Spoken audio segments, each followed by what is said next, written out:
Hi, I wanted to do a quick recap of my Wonderland222 2023. Even though I only found Wonderland222 about mid-year last year. It's weird saying that. I've loved it. I've loved all the sections. I've loved the flexibility with it. And I love these sort of videos. So I thought I'd start sharing and making some content that hopefully will help other people. So this is my 2023 Wonderland 222 in a B6 size. So I've put in a various amount of stickers that I've come across along the year. This first section I repurposed into a wish list or a gift ideas. I often find that finding gifts for people, like when it's their birthday, is really tricky because I can't remember what they wanted. So I wanted to create a space to then jot ideas down during the year so that then when it's birthdays or Christmas, then I'm able to flick back to here and find a gift for them. This is, I feel like it's like the CIA. This is like a really redacted spread, but it's to do with finances. But I really just wanted to still include it because I like to see tangible ideas. I don't just want to have like a page for finance. So essentially what this is our house mortgage. So I have our address up the top here, which I've blocked out. We've got 2 loans for our house mortgage. So this has got like the BSB, the interest rate, whether it's fixed, whether it's principal, and the amount of the loan. Plan, save as much as possible. That's kind of like a no-brainer. Then I've got this budget thing here, and I haven't done it for December yet, but it's pretty much negative how much money we owe in January, and then a mid-year check, and then a December check, which in theory it should be coming down in price or amount, which is a nice sort of recap. And then each month I put what the total income is, the total expenses or out is, and then the balance. So, in theory, each month we should be saving or not spending as much as what we have coming in. So it's very personal, but I still just wanted to include it just to give people an idea on the different things to track. There's more finances in between here, so I won't show those. Then we have our 4-year. Now, I didn't need to have a look at the previous year, so I used my word for 2023, which was flourish. And then I did some tracking. I didn't really track, and so it was more just actually practicing the dots, the zig markers to see which dots looked good and which ones didn't. These are what I needed to transfer over to 2024, but then I soon realized that I needed more space. So I've scrapped that idea, and there's a whole page at the end of this. I've used this spread to track so in green is the school holidays.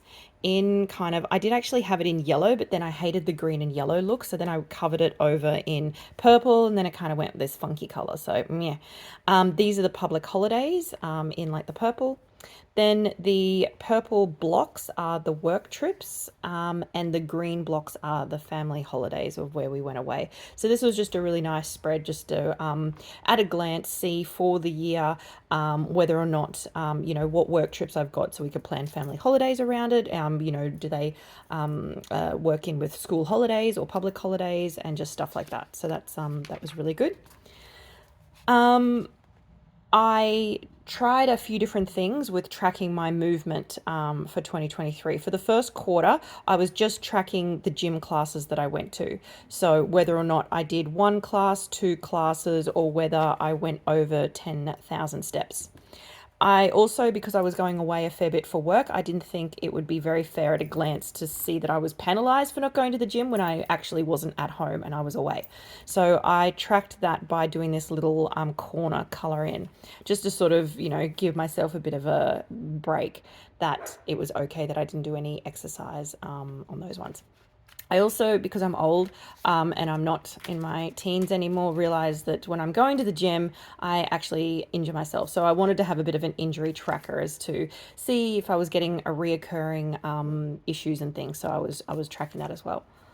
Then the next month I wanted to break it down, or next quarter I wanted to break it down, whether 1 gym class a day or 2 gym classes.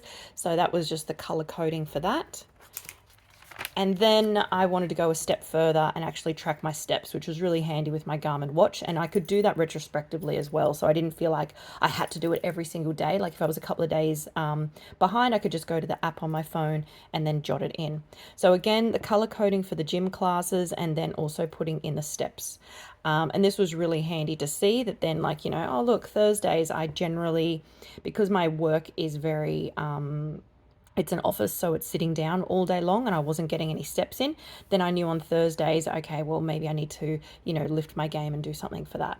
I then also wanted to track some of the stats. So I wanted to have the most steps for the month, how many days were under the 5,000 steps, and then how many gym classes I got to for the month. Then I really liked that setup. So then I continued that for the last quarter of 2023 and had my then little stats over here. And I really liked that, which I've continued in for 2024. Didn't do anything on this page, but I have for 2024. Then I wanted to have use this one as a yearly bills, just so I could work out, roughly the bills that are coming in, what the amounts are, and the month, so that I know which months to probably calm down on my online shopping, or it just at least to budget. So that's what that was for. Because I didn't get this Wonderland222 B6 until sort of mid to late 2023. The habit trackers I didn't complete, but then I was really consistent with them. So this is just a bit of an example of the habit trackers. And then I was also tracking my Wordle because I've started to get back into Wordle, which I'm really enjoying.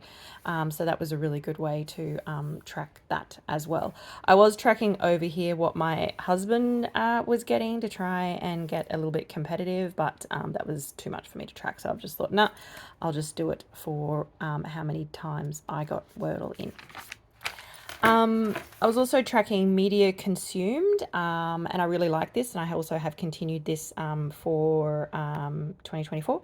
And this is just whether it's a TV series, a movie, or going to the cinema, and what I was actually watching. This isn't particularly accurate. This is something that I wasn't very good at. I was kept forgetting and missed tracking some of them, so I want to be a little bit better in that for next year as well. I also would like to somehow incorporate a want to watch where people recommend things, or if I see it on Netflix, because often then I'll go to Netflix and be like, oh, what am I going to watch, and then spend 20 minutes scrolling through. Whereas if I had a list of like, oh, that's right, someone recommended this, or I really wanted to see that, or whatever. So I don't know how that's going to look. Stay tuned. This is online shopping. So this is just pretty much the date that I bought it, where I got it from, what I got, and when it arrived, just again to track it. Next year, 2024, it's really hard. I've actually got a price column in there as well. So that's going to be very scary. But that's okay. Then I had the when did I last that I have transferred over to the new one, which was pretty good. And also projects of when I wanted to make some items for some friends and things. And then the shopping continued because, yes, we have a problem. And then just to give you a bit of an idea about how I use the overview pages. So for the month in review, I like to print out like a little picture and then have like something what it had to do with. So work Christmas party, my son graduated from year 12, Brisbane Supernova, and last Shabam class by Johnny the instructor. So that's that. And then for the upcoming, I have this to-do list, and I actually really like it because it's a good way to just jot something down for that month. Like at some point in December, I would like to do blah, blah, blah. And so that's really good. I don't know what I'm going to do with this because I don't really like the way that was supposed to be like a cleaning, but it didn't work and I don't really like it. So I actually think I might just do a, what am I listening to? What am I looking forward to? Or highlights or something like that. I'm not quite sure. And then for the monthly, I did a few different types of these. This one was what I was grateful for, and this actually worked out really well, and I really like the way that this looks. Another one that I thought was I could use media in here so that each day that I could actually put in what TV series, like I watched episode 1, 2, 3 of whatever, or, just sort of have a, bit of a media consumed, or what book I'm reading. in this section, but for the month of December, I had what I was grateful for, and I think I might mix it up per month, which I think might be also helpful. And the way that I use my weeklies, I put in the temperature, I put in whether it's school holidays or anything else.